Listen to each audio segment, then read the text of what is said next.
Hello student, आप लोग का स्वागत है सीएसएन स्टडी में। और आप लोग देख रहे हैं कक्षा 11 का होम साइंस, यानी कि जो आज अभी एग्जाम होने वाला है।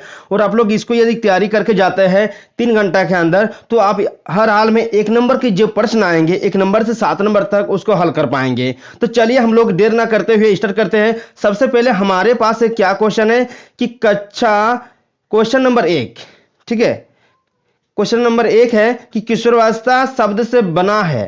एडोलसेंस शब्द किस भाषा का शब्द है, ठीक है। जो किशोरावस्था यानी इंग्लिश में कहते हैं एडोलसेंस, या किस शब्द, या जो एडोलसेंस शब्द है किस शब्द से बना है, यह है लैटिन भाषा से लिया गया है। किस भाषा से लिया गया है? यह एडोलसेंस जो है शब्द लैटिन भाषा से लिया गया है, ठीक। याद रखिएगा, एडोलसेंस शब्द लैटिन भाषा से लिया गया है। नेक्स्ट हम लोग पास क्वेश्चन क्या है कि किस अवस्था को सुनहरी अवस्था कहते हैं, ठीक है। किस अवस्था को सुनहरी अवस्था कहते हैं? उत्तर हो जाएगा इसका कि किशोरावस्था की सुनहरी अवस्था कहते हैं। किस अवस्था को सुनहरी अवस्था कहते हैं? किशोरावस्था को सुनहरी अवस्था कहते हैं, ठीक है। नेक्स्ट हम लोग देखते हैं, चलिए, कि व्यक्ति के वंशानुगत शारीरिक मानसिक गुणों के वाहक कौन होते हैं। नेक्स्ट क्वेश्चन क्या है? व्यक्ति के वंशानुगत शारीरिक मानसिक गुण के वाहक कौन होते हैं? वो है जीन, ठीक है, जीन्स। यानी कि जो हमारे शरीर में जो जीन पाए जाते हैं वो क्या करते हैं? अनुवांशिक गुणों के एक से दूसरे व्यक्ति तक ट्रांसफर करते हैं। नेक्स्ट क्वेश्चन क्या है कि 4 नंबर, सोयाबीन से प्राप्त प्रोटीन किस श्रेणी का होता है, ठीक है।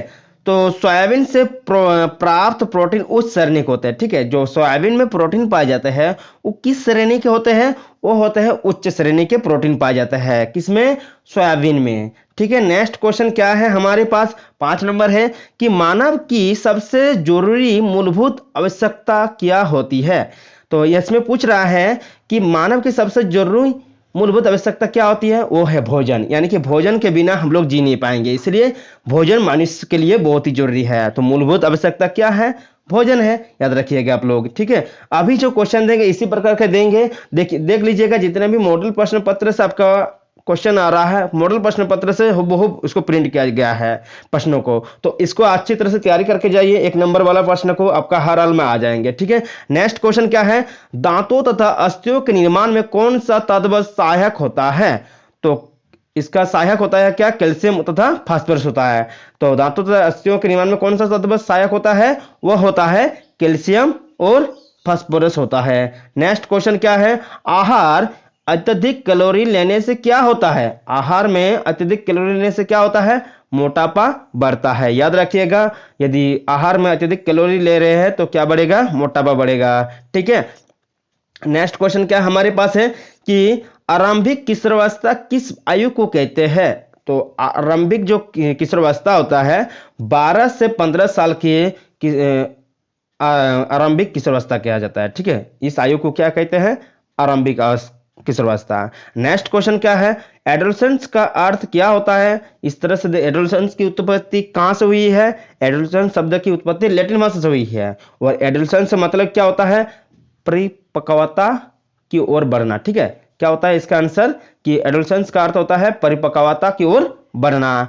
नेक्स्ट क्वेश्चन हमारे पास क्या है? 3 नंबर, विटामिन ए की कमी से कौन सा रोग होता है? तो ये आप लोग जानते ही है कि रोतंधी रोग होता है विटामिन ए की कमी से, यानी कि अंधेपन के शिकार हो जाते हैं, ठीक है। नेक्स्ट क्वेश्चन हमारे पास क्या है?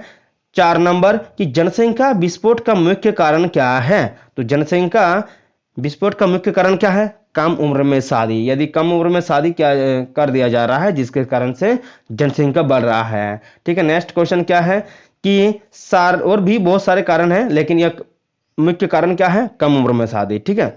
नेक्स्ट क्वेश्चन क्या है? शारीरिक वृद्धि तो तंतुओं का पुनर्निर्माण के लिए कौन से तत्व आवश्यक होते हैं? ठीक है, शारीरिक वृद्धि के लिए तंतुओं का पुनर्निर्माण के लिए कौन सा तत्व आवश्यक होता है? वो होता है प्रोटीन। याद रखिएगा, प्रोटीन शारीरिक वृद्धि तथा तंतुओं का पुनर्निर्माण के लिए आवश्यक होता है। प्रोटीन, वो तत्व क्या है? प्रोटीन है। नेक्स्ट क्वेश्चन क्या है? सूर्य की किरणें किस विटामिन का मुख्य स्रोत है? याद रखिएगा, सूर्य की किरणें किस विटामिन का मुख्य स्रोत है? देखिए, सुबह के समय जो सूर्य से प्रकाश किरणें आते हैं उसमें विटामिन डी पाया जाता है। यदि आप उसका, तो सूर्य जो किरणें है उसका कौन से विटामिन का स्रोत है?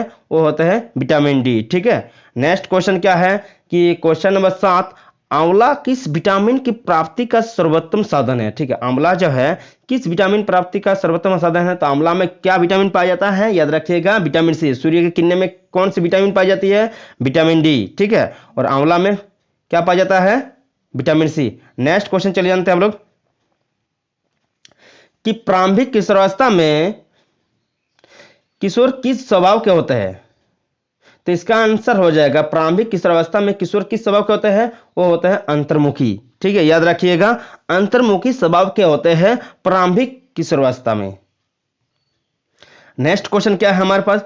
किशोरावस्था वयसंधि के बाद की अवस्था जिसमें व्यक्ति में आत्म उत्तरदायित्व का स्थापन होता है, यह कथन किनका है? देखिए, बोल रहा है कि किशोरावस्था वयसंधि के बाद जो अवस्था होती है जिसमें व्यक्ति में आत्म उत्तरदायित्व का स्थापना होता है, यह कथन किनका है? तो यह कथन है आइजैक महोदय का। किसका है यह कथन? किसका है? किसने कहा था कि किशोरावस्था वयसंधि के बाद की अवस्था जो है जिसमें व्यक्ति में आत्म उत्तरदायित्व का स्थापना होता है, वह किनका कथन है? यह कथन आइजैक महोदय का। याद रखिएगा, आइजैक महोदय का यह कथन था। हिस्टिडीन तथा आर्जिनिन नामक एमिनो अम्ल किस अवस्था के लिए आवश्यक होते हैं? क्या बोल रहा है? जो हिस्टिडीन तथा आर्जिनिन नामक अमीनो अम्ल किस अवस्था में के लिए आवश्यक होता है?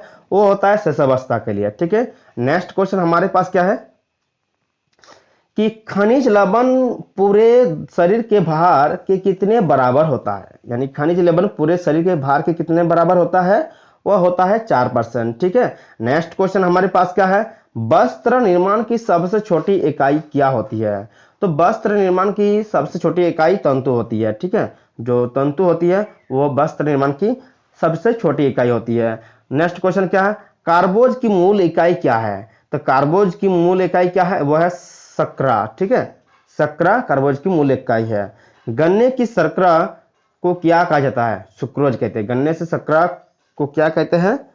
सुक्रोज कहते हैं। यह आपके लिए बहुत ही इंपॉर्टेंट क्वेश्चन है। यदि जितने भी सारे इसको एक बार देख के चल जाएंगे तो आपका हर हाल में आप 1 से 7 तक जो क्वेश्चन आएंगे उसको कर पाएंगे। तो इससे भी यदि देखना चाहते हैं 2 से 3 घंटा के अंदर इसको पढ़ लीजिए, इसको याद कर लिए 2 से 3 बार करके देखिए, ताकि आपको देखते देखते याद भी हो जाएगा। और देखिए, देखने से सुनने से हम लोग को जल्दी याद होता है। तो आपके पास समय कम है, इसको जल्दी से याद कर लीजिए और आपका इसी मतलब यही जो है बताए हैं क्वेश्चन यही आने वाला है। तो नेक्स्ट वीडियो के साथ मिलते हैं। आप लोगों को क्या कौन सा वीडियो किन सब्जेक्ट का चाहिए वो कमेंट बॉक्स में जरूर कमेंट कीजिए। जय हिंद।